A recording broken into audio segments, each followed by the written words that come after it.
सतपुरुष को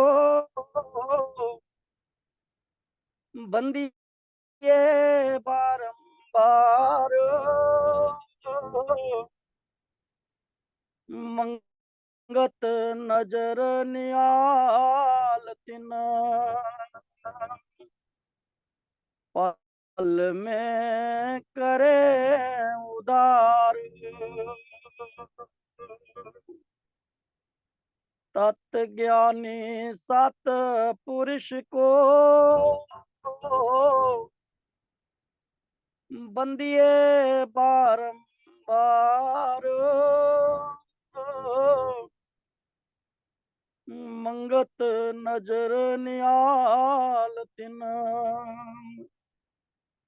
पल में करें उदार। ओम ब्रह्म सत्यम सर्वदा।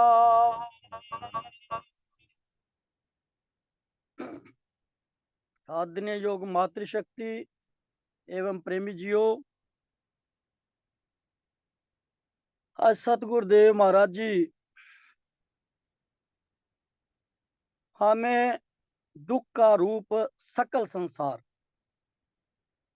जिस संसार में हम आए हुए हैं, सारा जगत ही समझ ही नहीं पा रहा कि ये संसार कैसे दुख रूप है। तो आज अपने महाराज जी अपनी वाणी द्वारा और अपने वचनों द्वारा हमें आज बतलाएंगे कि कैसे ये दुख का रूप ये सकल संसार है। वैसे अगर देखा जाए, महाराज जी इस शरीर को संसार ही कहते थे, क्योंकि जब तक ये शरीर है तब तक संसार है, और जब शरीर खत्म हो गया तो संसार भी खत्म हो गया। तो महाराज जी हमें आज नक्शा पूरा दिखाएंगे। हमारी समझ में नहीं आता ये दुख का रूप है कैसे। आज महाराज जी क्या कहते हैं, देखो जरा वाणी के अंदर। जब से जीव गर्भ में आया, मरण काल तक रहे बरमाया, सुख की इच्छा मन में राखी,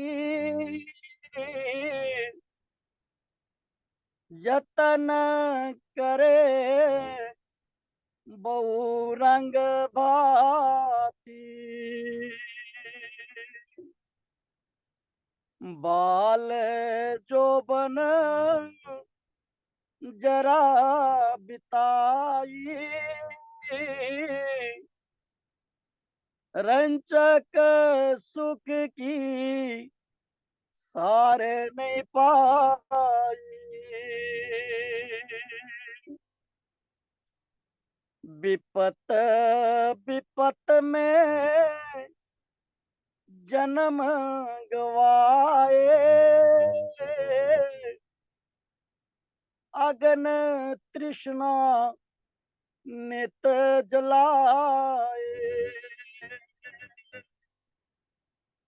लाख करोड़ी संपत धारी, सोगनी घट अगन अपारी,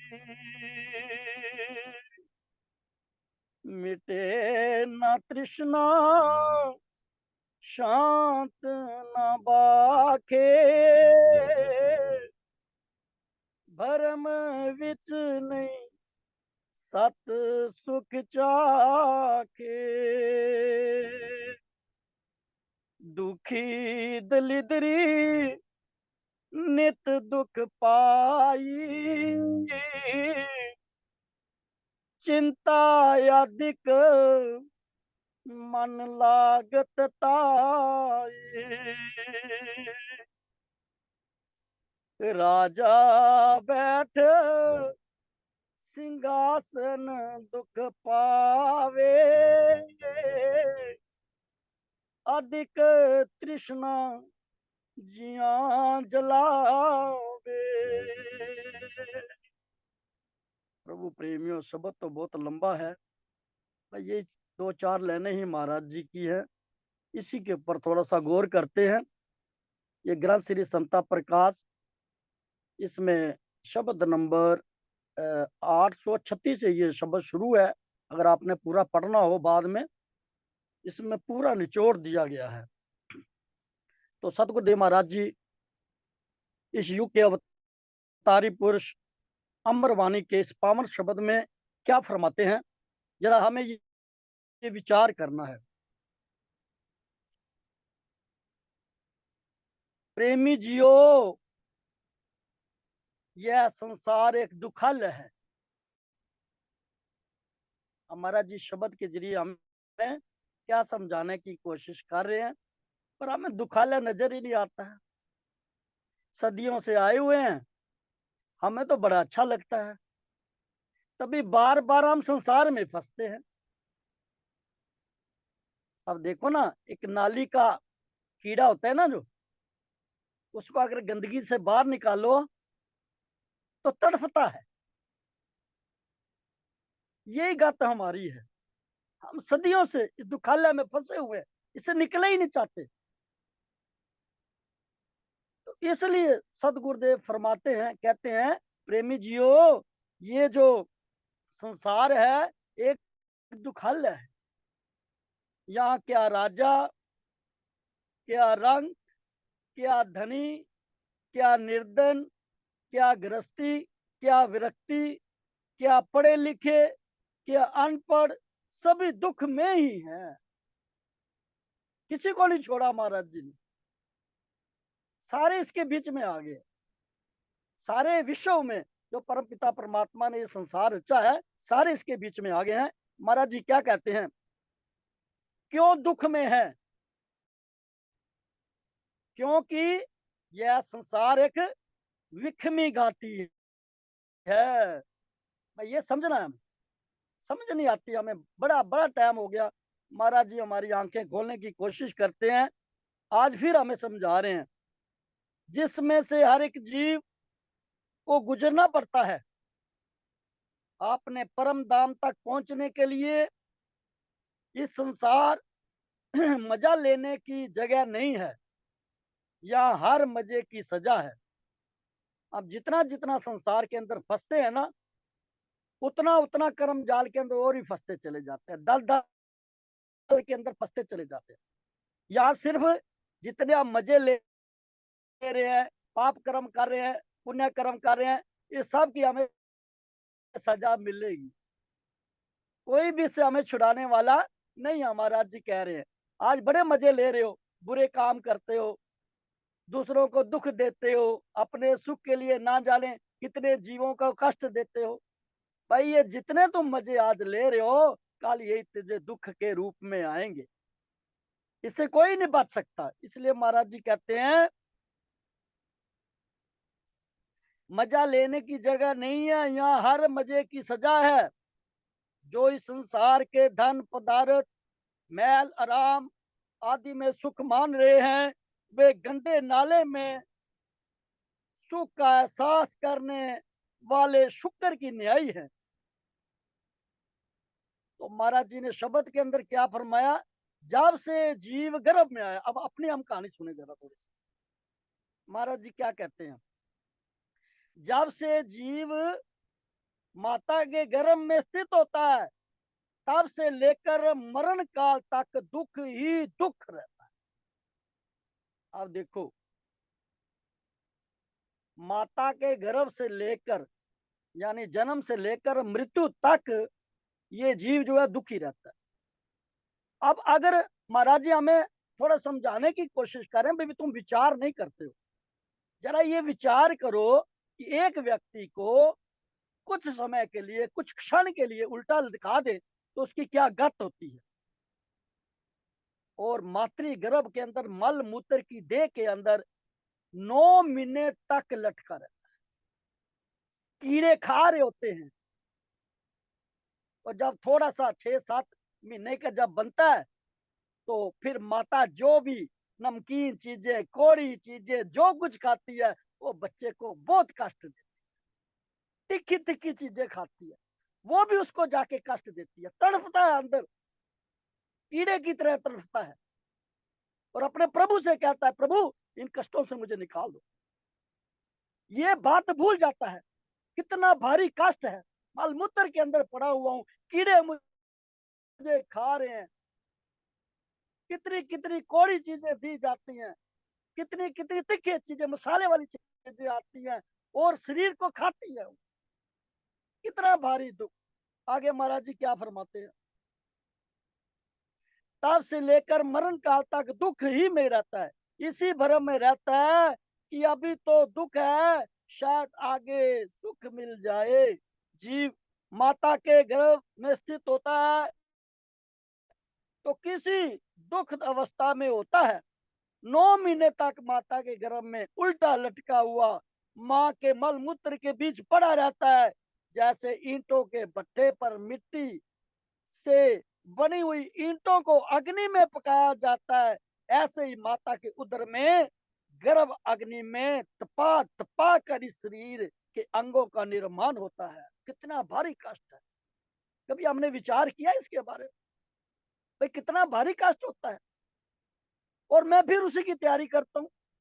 गंदगी से आया हूँ और गंदगी में ही फंसना चाहता हूँ।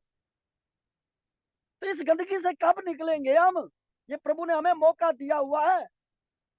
अब जब इस शरीर से बाहर आता है, तब भी देखो कितना दुखी होता है। गिल्ले में पड़ा होता, कुछ कह नहीं सकता, भूखा होता है, कुछ कह नहीं सकता, चल नहीं सकता, किसी को कुछ भी कहने से समर्थ रहता है। हाँ, खुजली हो रही है, क्या हो रहा है, मलमूत्र के अंदर पड़ा रहता है। प्रभु प्रेमियों, कितनी कष्ट में ये चीजें है। फिर ये बचपन निकलता है, फिर सोचता है अब मैं थोड़ा सा पढ़ लिख जाऊं तो शायद सुखी हो जाऊंगा। सुख को ढूंढता है इसी के बीच में, दुखालय के अंदर सुख को ढूंढता है। फिर नौकरी भी लग जाती है, बीबी भी आ जाती है, बच्चे भी आ जाते हैं, सुख नहीं आता। ये हम सब की कहानी है प्रभु प्रेमियों। इसलिए महाराज कहते हैं, सुख की इच्छा मन में राखी, जतन करे बहु रंग बाती। बड़े यत्न करता है, बड़े प्रयत्न करता है, अभी सुख आएगा, अभी सुख आएगा, पर आज तक सुख नहीं आया। मारे कितने अनेकों जन्म बीत गए, मगर वो सुख नहीं आया। सुख को ढूंढ रहे हैं, कहाँ? दुख में, दुखालय में। अरे भाई, आज तक महाराज जी कहते हैं इस संसार में ये दुखों का घर है, यहाँ कोई सुखी नहीं हुआ है, किसी को सुख प्राप्त नहीं हुआ है आज तक। भाई इसलिए महाराज जी कहते हैं, इसीलिए ये संसार दुखों का घर है। बाल जोबन जरा बिताई, रंचक सुखी सार नहीं पाई। बचपन भी चला गया, जवानी भी चली गई, बड़े यत्न करता रहा, बड़े प्रयत्न करता रहा, और रंचक मात्र भी इसको सच्चा सुख प्राप्त नहीं हुआ। तो इसलिए हमारे गए विपत विपत में जन्म गवाए। विपताओं के अंदर, दुखों के अंदर यह अमोलक जीवन जो मिला हुआ था, ये सारा ही खत्म हो जाता है। विपत विपत में जन्म गवाए, अग्न तृष्णा नित जलाए। तृष्णा ही नहीं खत्म होती। शायद मुझे सुख जाए, ये ले लूं सुखी हो जाऊंगा, ये ले लूं सुखी हो जाऊंगा। पर महाराज जी यहाँ कहते हैं, भाई अग्न तृष्णा नित जलाए। इस तृष्णा की अग्नि में जलता ही रहता है, इसकी तृष्णाएं खत्म ही नहीं। अगर एक तृष्णा इसकी पूर्ण होती है, उसके साथ सैकड़ों और खड़ी हो जाती। इसलिए महाराज जी कहते हैं, ये जो बिनसन हारा जगत है, इसके अंदर से तुम अगर लाभ प्राप्त करना चाहते हो, महाराज जी की वाणी क्या कहती है? बिन सन्यारे जगत में उठ के लाभ विचार, मंगत सेवा साध की और दुर्लभ नाम प्यार। महाराज जी कहते हैं ये बिनसनार जगत है, इसमें दुख ही दुख है। अगर इससे तू सुख चाहता है तो जो तुम्हारे सतगुरु देव जी ने तुम्हें मार्गदर्शन किया उसको मानो। भाई अगर गुरु महाराज जी कह रहे हैं दुखालय है तो मान लो ये दुखों का घर, यहाँ सुख है ही नहीं। और मैं गुरु की बात कहाँ मानता हूँ। इसलिए हमारे कहते सेवा साधु, सेवा साधु की यही है कि भाई गुरु के वचनों को मानना, साधु के वचनों को मानना, जो वो कहते हैं उसको मैं अमली जीवन बनाऊं, उस पर पूर्ण भरोसा करूं। इसलिए और दुर्लभ नाम प्यार, और जो परम पिता परमात्मा का जो दुर्लभ नाम आज हमें मिला हुआ है महामंत्र के रूप में, तो हम उसके साथ प्रीति करें, सुबह शाम उठें, परमात्मा का सिमरन भजन करें। भाई कोई तैयारी करे आगे की।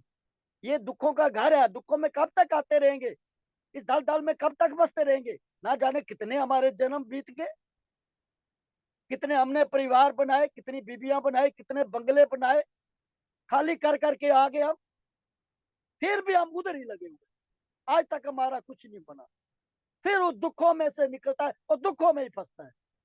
ये नाली का कीड़ा बन करके नाली के कीड़े में ही इसको स्वाद आता है। इसलिए महाराज हमें बारंबार हमें लानते देते हैं बार बार, मगर हमारी समझ में नहीं आती। हम बहरे बन गए हैं सुन सुन के, सुनने की जो है आदत हमारी खराब हो गई है। इसलिए महाराज जी क्या कहते हैं देखो,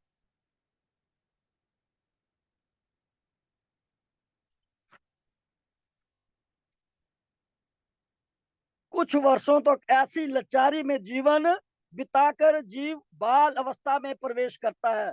बचपन से संसार की चकाचौंध को देखकर अपना गर्भवास का दुख भूल जाता है और ईश्वर से किया हुआ वायदा भी भूल जाता है। संसार के खिलौनों में मस्त हो जाता है। थोड़ा सा बड़ा होता है, संसारिक विद्या प्राप्त करने में मशगूल हो जाता है। फिर जवानी में प्रवेश पाते ही अपनी देह तथा संसार को प्राप्त वस्तुओं का इतना मानी हो जाता है कि काम क्रोध मोह और अहंकार रूपी विकारों की अग्नि में दिन रात जलता रहता है। अब देखो सारी चीजें महाराज जी हमें बता रहे, ये हमारी जो है सारी फिल्म हमें दिखा रहे। भाई तुम अपनी फिल्म तो देखो कम से कम, दूसरों की फिल्में देखते रहते हैं। अपनी फिल्म को हम देखते नहीं है और दूसरों की जो है फिल्में देखते रहते हैं, उसी में हम फंसे हुए हैं, अपने बारे कभी विचार नहीं करते हैं। और महाराज जी हमें यहाँ पर सारा कुछ बता रहे हैं। फिर महाराज जी क्या कहते हैं, ऐसा करते करते जरा अवस्था यानी बुढ़ापा आ जाता है।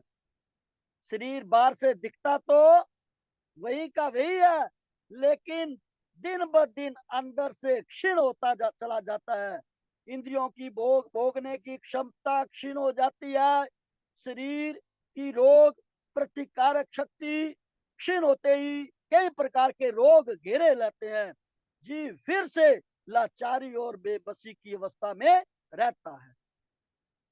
अब गोलियां गिनता रहता है, सवेरे पीली खाऊंगा, दिन को काली खाऊंगा, रात को चिट्टी खाऊंगा, इसी चक्कर में पड़ा रहा। भाई ये गोलियां छोड़ दो, अब असली गोली खाने की जरूरत है हमें। जो महाराज जी हमें असली गोलियां दे रहे हैं ना, बस उन गोलियों को खाने की आदत डालें। ये गोलियां तो खाते खाते पता नहीं कितना समय बीत गया, कुछ भी हासिल ना हुआ, रोग नहीं गए और रोग बढ़ते गए। इसलिए महाराज जी कहते हैं बुढ़ापे और रोग की बेबस और लाचार अवस्था में जीव की रातों की नींद उड़ जाती है और जीव मौत की घड़ियां गिनने लगता है। अब देख लो सारा नक्शा जो हमें महाराज जी बता रहे हैं। जीवन में माल धन परिवार जो कुछ भी इकट्ठा किया वह सब बेगाना लगने लगता है। मौत का बिगुल जब बजता है तो बड़ी हीन अवस्था में जीव शरीर का त्याग करता है। क्या राजा, क्या रंक, क्या भिखारी, क्या अमीर, काल के आगे किसी की भी नहीं चलती है। अब हमें एक महाराज जी सबक देते हैं। कहते हैं इनकी समझ में ऐसे तो आता नहीं है, चलो एक उदाहरण तौर पे इनको समझा देते हैं। अब महाराज जी कहते हैं भाई सिकंदर सिकंदर बादशाह को तो जानते हो, उनकी कहानी तो आप लोगों ने सुनी हुई है। क्या नहीं था उनके पास, सारे संसार पे विजय की हुई थी, इतनी सारी रानियां थी, इतने माल धन, सब कुछ उनके पास, घोड़े लश्कर, क्या चीज नहीं थी उनके पास, मगर बेचैनी अंदर। अब जरा महाराज जी क्या समझाते हैं, उसी भाषा में जरा श्रवण करने की कोशिश करें। राजा सिकंदर सारे संसार को जीतने का संकल्प लेकर, यानी विश्व सम्राट बनने का सपना लेकर घर से निकला था। जब मौत सिरहाने आ खड़ी हुई, वह कितना लाचार और बेबस था। उसकी इस दर्दनाक दास्तां से पता लगता है कि यह दास्तां हृदय में वैराग पैदा करने वाली है, मौत के दर्शन कराने वाली है। हमें मौत नहीं याद आती महाराज जी, अब मौत हमें याद करवाएंगे। देखो कैसे कराते हैं।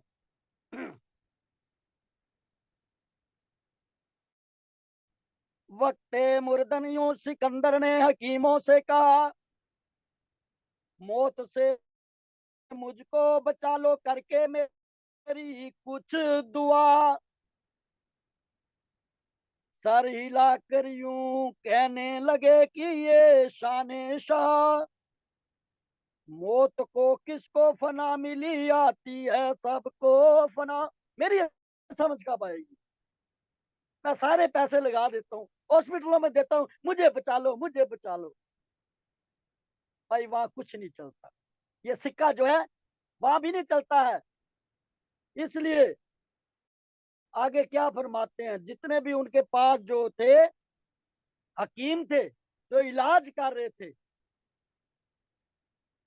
उनके आगे दरखास्त कर रहा है कि भाई मुझे बचा लो किसी तरीके से।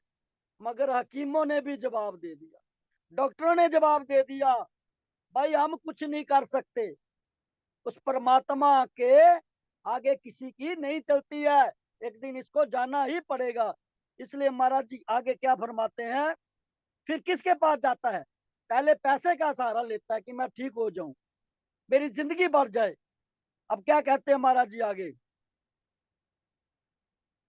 बरगिजा नौकरों से फिर हुआ हम कलाम, हे कोई इस वक्त मेरी मुश्किल में मेरा मुश्किल कुशा। एक जवाब होकर कहा सबने कि हम मजबूर हैं, न कोई तदबीर है, अब अकल भी है नासता। जितने भी नौकर चाकर है उनको बोलता है, भाई तुम तो मुझे बचा लो, तुम्हारे लिए मैं कितना कुछ किया। जैसे हम अपने बीबी को, बच्चों को, माँ बाप को, सबको कहते हैं भाई मुझे बचा लो किसी तरीके से, पर वो भी जवाब दे देते हैं, कहते नहीं हम कुछ नहीं कर पा सकते। फिर उसके बाद किसके पास जाता है? ये सब जो हमने याराने लगाए हुए हैं, पहले हमने दौलत को अपना माना कि ये मेरा जो है इससे मुझे सुख प्राप्त होगा, वहां से कुछ नहीं हुआ। फिर जो नौकर है चाकर है समाज के अंदर, उनको बोलता है, फिर भी कुछ नहीं बनता। अब देखो कहां पे जाके बात आती है, जिनके लिए झूठ बोलता है, छल करता है, कपट करता है, वो भी जवाब देते हैं। कैसे? बेगमों और लाडों से फिर मुताबिक यूं हुआ, नाज़नीनो इस घड़ी मुझसे उम्मीदें वफा।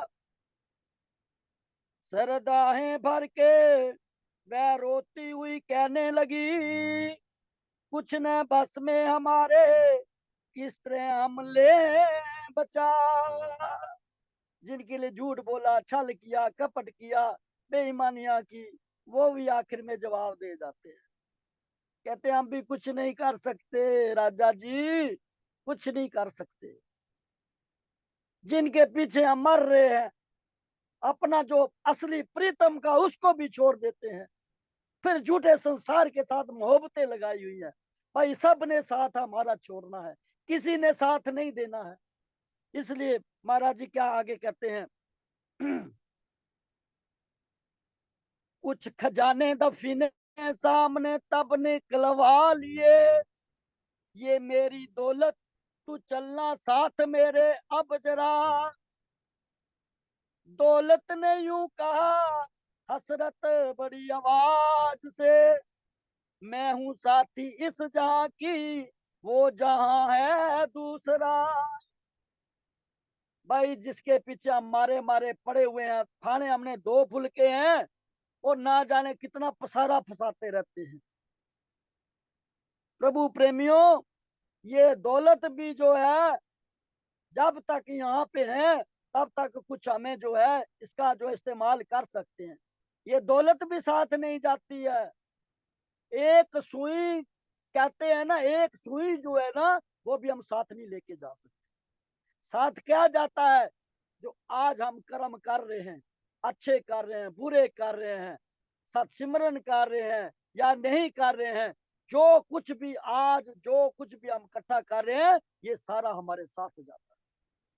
मगर ये धन, ये दौलत, ये परिवार, ये भोग, जो कुछ भी है, ये सारा यही धरा धराया रह जाता है, सामने पड़ा होता है मगर रोता है। अगर जीवन में मेरे पास इतनी दौलत थी, मैं गरीबों में, अनाथों में, बेवा में बांटता, दूसरे के काम आता, रोता है, फिर पछताता है। फिर वही जो है दौलत है, घर में ना जाने कितने कितने जो है भाइयों में, बेटियों में कितने कितने झगड़े पैदा कर देती है।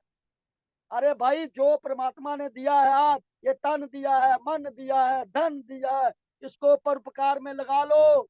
इसने मिट जाना है, इसने खत्म हो जाना है, कुछ भी साथ देने वाली चीजें नहीं है। यही सबसे बड़ा मूल दुख का कारण है कि हम इसी में ही फंसे हुए, इससे निकलना ही नहीं चाहते। कहते हम सबको हैं, मगर वही महाराज जी कह रहे हैं ना, ये बिखमी जो है, घाटी है ना, इससे निकलना कोई नहीं चाहता। गंदगी में पड़े हुए हैं, गंदगी से आए हैं, और गंदगी में ही हमेशा जो है उधर ही हम पड़े रहते हैं। इसलिए महाराज जी आगे क्या फरमाने की कोशिश करते हैं दौलतनियों का हसरत बड़ी आवाज से, मैं हूँ साथी इस जहां की, वो जहां है दूसरा। भाई वो दौलत ने भी साथ दे दी, छोड़ दिया।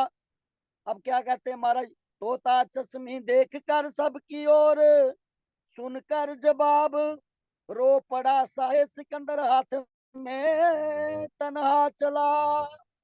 हो गया मायूस तब वह जिंदगी से, इस तरह यूं नसीहत की अमीरों और वजीरों को बुला। भाई फिर अंत में जब दुखी हो गया, परेशान हो गया, तो अपने वजीरों को बुला लिया, सबको बुला लिया, उनको फिर जो है बताया कि भाई संसार को जो है ये सबक देना है। ये जो सिकंदर बादशाह था, जिसके पास धन दौलत, बीबी, बच्चे, हर चीज की जो है कमी नहीं थी, मगर किसी ने इसका साथ नहीं दिया। तो उन्होंने क्या उनको बतलाया लाश मेरी को उठाए अपने कंधों पर हकीम। सबसे पहले मेरी लाश को हकीम अपने कंधे पर उठाए, कि जिसके चारों तरफ जो है ये घूमते थे, वो भी इसको बचा सके। फिर कहते हैं मान ले ताकि वह दे सकते न थे मुझको सफा, बाद मरने के कफन से हाथ हो निकले हुए। देख ले दुनिया मुझे, मेरी खाली हाथ हूं चला। वसीयतनामे में सिकंदर ने लिखवाया कि भाई जब मेरा जनाजा लेकर के जाओ, तो फिर कफन से मेरे हाथ बाहर निकाल दे। संसार को ये सबक मिले कि भाई कुछ भी साथ लेकर नहीं जा रहा। तो भाई हम कब समझेंगे हमारे माँ चली गई, बाप चला गया, दादा चला गया, परदादा चला गया, और मैं यहाँ ठेकेदार बनाऊं? नहीं भाई, मैंने तो अभी रहना है। अरे कब मुझे होश आएगी?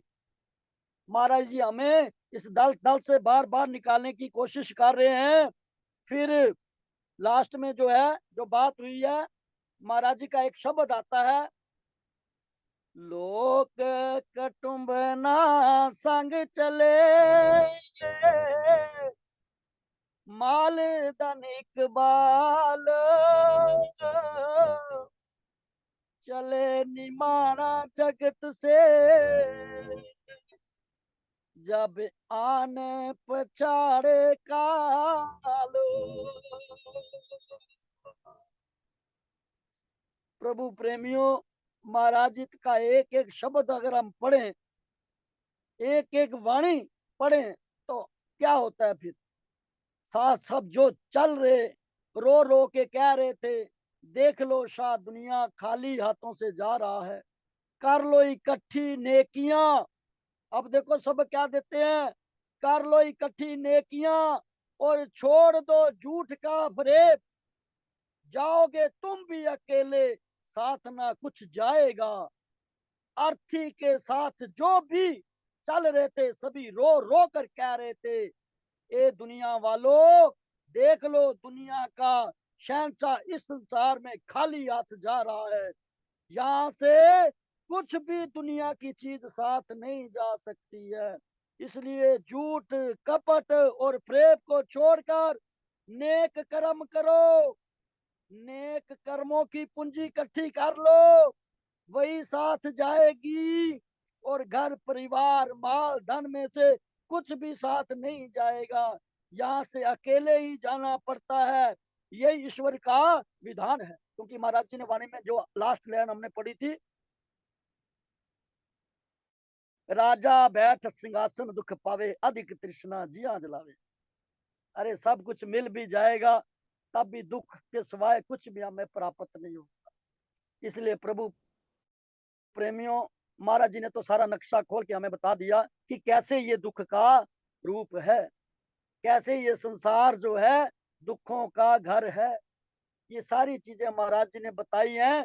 जन्म से लेकर मरण तक हम ये दुख सहते ही रहते हैं, मगर हमारी समझ में नहीं आता है भाई यही दुख दोबारा से आ रहे हैं तेरे लिए।